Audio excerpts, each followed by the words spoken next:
September, October, November आणि आता डिसेंबर 4 महिने झाले आपलं मार्केट पडतंय मंडळी.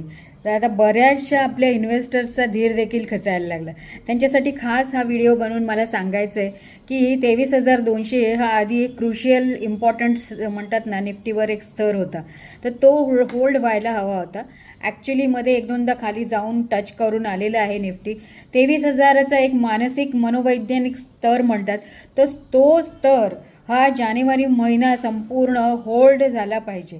तर एक चांगल्या अपेक्षेने आपण अपेक्षा करूया की हा 23,000चा स्तर होल्ड होईल आणि तिथून पुढे एक चांगली तेजीची लाट परत एकदा मार्केटमध्ये परतेल.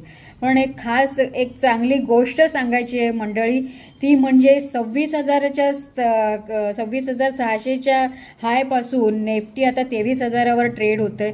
अजूनही जवळजवळ 3,000 पॉईंट्सनी डिस्काउंटमध्ये आहे मार्केट. तर टाईम करणं तर आपल्याला कधी जमणार नाही, पण एक खालच्या रेटला चांगली एंट्री गुंतवणुकीसाठीची अजूनही मार्केटने आपल्याला बहाल केली आहे. तर पुढे जे होईल ते होईल, परंतु खालच्या रेटला एक चांगली इन्व्हेस्टमेंटची संधी, तिचा फायदा करून घेणं हे आपल्या हातात आहे. नक्की त्या स्तराला तुम्ही इन्व्हेस्टेड होत आहेत का ते पहा आणि काही मदत लागल्यास खाली दिलेल्या नंबरवर संपर्क करा. थँक्यू.